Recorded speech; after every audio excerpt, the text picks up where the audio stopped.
So this is going to be a demonstration video for the weight over bar or weight for height event in the Highland Games. So men are going to throw a 56-pound weight, women are going to throw a 28, masters throw a 42. It's going to be the same as your heavyweight for distance, except what they're going to do is typically either have a separate implement or they're going to shorten the chain up. My implement has a shortened chain with the shackle that is on there. Now, there's not a set way that you have to perform this event. Some games allow a spinning, but that's a more advanced technique. So we're going to do a standing throw today. Most people are going to stand with their back facing the direction you're going to throw and swing the weight in between your legs. Some will swing out to the side as a warm-up before you go down and throw it. Now, your warm-up swings don't have to be big and aggressive. A lot of times that can throw you off balance. So just kind of a natural little element of the swing. And then if you look further into doing this event, you can YouTube or search a water bottle drill. Is pretty common drill to learn how to properly do the technique where you come in high in the legs, drop down and come out low where you would hit a water bottle on the ground. So it's this J-like motion. I'll try to demo it from each side here in just a second. But what we're going to do is try to throw it over the bar.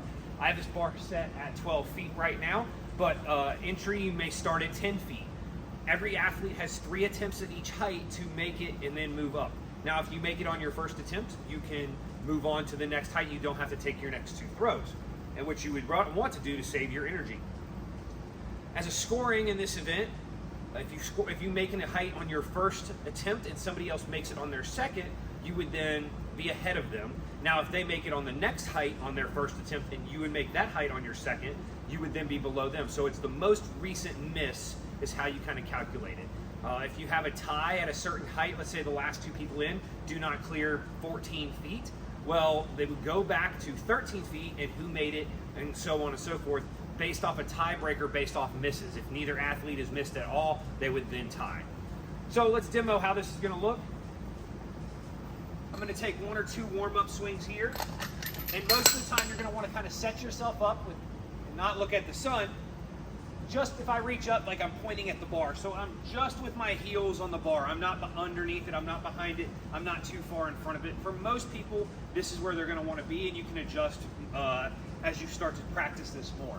So I'll check my spot here, take my grip, and I personally hold with the hook grip.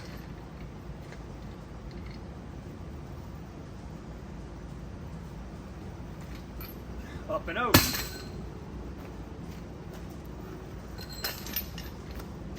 So here's what it'll look.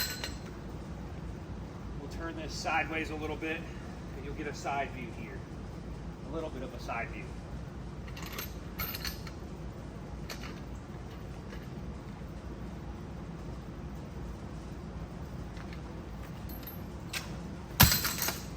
So it can hit the bar. It doesn't have to, it does have to go over. It can hit the bar on the way up or down, but it does have to go over the bar. And yeah, so that's the weight over bar event. Not a lot to it. Throw it really high, make sure you go over the bar.